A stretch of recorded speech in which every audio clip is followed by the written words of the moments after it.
दहीहंडी उत्सव अवघ्या काही दिवसांवर येऊन ठेपलाय। त्याच पार्श्वभूमीवर पिंपरी चिंचवड शहरातील ताथवडे येथील नरसिंह गोविंदा पथकानं कसून सराव सुरू केलाय। शहरातील एकमेव असलेल्या या गोविंदा पथकात गेल्या 10 वर्षांपासून सर्वधर्म समभावाचे एक अनोखं प्रतीक पाहायला मिळतं। विशेष म्हणजे कामानिमित्त उत्तर प्रदेशातून पिंपरी चिंचवडमध्ये स्थायिक झालेले मुस्लिम गोविंदा देखील या पथकाचा महत्त्वाचा भाग बनले आहेत।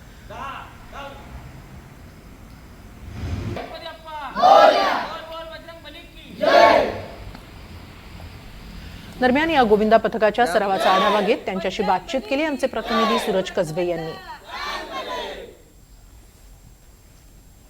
बोल बोल बोल बोल बजरंग बली की बजरंग बली की असाच उत्साह या गोविंदांच्या चेहऱ्यावरती आपल्याला पाहायला मिळतोय। गेले कित्येक वर्षांपासून हे जवळजवळ 10 वर्ष हे पिंपरी चिंचवड शहरामध्ये हे पथक आहे। अनेक मानांच्या हंड्या सुद्धा शहरातील हे फोडतात। आपल्यासोबत गौरव कुंभार आहेत। 10 वर्षाची आपली परंपरा आहे, आजही सुरू आहेत।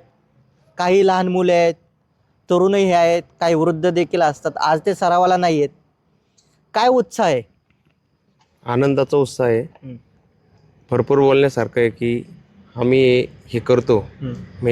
हे सगळ्यांच्या असं मनात इच्छा असते की आपल्याला वर जायचंय, दुसरा सवंगडी खांद्यावर घेऊन वरती जायचंय, पण त्याला सुखरूप कसं खाली आणता येईल हे प्रत्येकाच्या मनात भावना असते आणि प्रत्येकाच्या मनात आनंद असतो। आज दहीहंडी आहे, उद्या फोडायची, ते प्रत्येकाच्या मनात आनंद भरपूर आहे। आपल्या पथकामध्ये किती गोविंद आहेत? 150 गोविंद असतात। 5-1 वर्ष झालं या गोविंद पथकामध्ये। 10 वर्ष तुम्हाला पण 10 वर्ष झाले? हो बरोबर। अच्छा, लहानाचे मोठे तुम्ही याच गोविंद पथकामध्ये। अच्छा, काय वाटतं 10 वर्षांचा तुमचा प्रवास? किती हंड्या फोडल्या आतापर्यंत? एक 15-20 अंड्या फोडल्या असतील। जॉईन केलं तर पथक तेव्हा वय किती होतं? तेव्हा असं माझ्या मते 10-11 वर्ष। अच्छा, आता वय किती? आता 20। आता 20 आहे। हो। अच्छा, तू वरती जातो हंडीवरती वरती चढायला? हा। हे हातात काय आहे तुझ्या? हे हेल्मेट आहे। अच्छा, काय करतोय हेल्मेटचं? हेल्मेट ना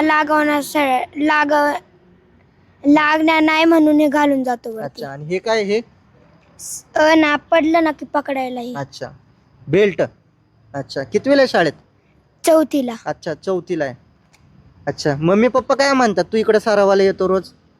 मम्मी म्हणतात जायचं, नीट चढायचं, खाली उतरायचं आणि फोडून यायची। अच्छा, हा खेळ लहानपासून थोरांपर्यंत सर्वच याच्यामध्ये असतात। सुरक्षेच्या काळजीपोटी या सर्वांचा विमा सुद्धा काढला जातो।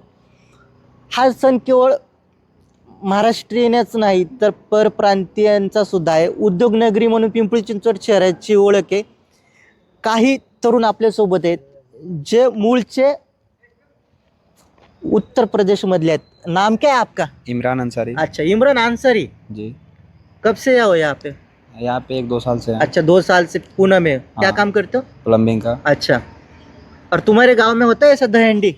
हाँ होता है ना। कैसा, किस तरह का होता है? हमारे गांव में भी होता है मगर उधर हम लोगों को जाने नहीं देते हैं क्योंकि हम लोगों की जाति मुस्लिम है। अच्छा। इसके वजह से। और हमारा मानना है कि हिंदू मुस्लिम सिख ईसाई सब एक जैसे अच्छा। हैं। हम दोनों हम सभी मतलब भाई हैं। हाँ। तो ये सब मायने नहीं रखना चाहिए, इसलिए हम लोग इस प्रतियोगिता में शामिल हैं और हमारी उम्मीद है कि जीत हम लोग हासिल करेंगे।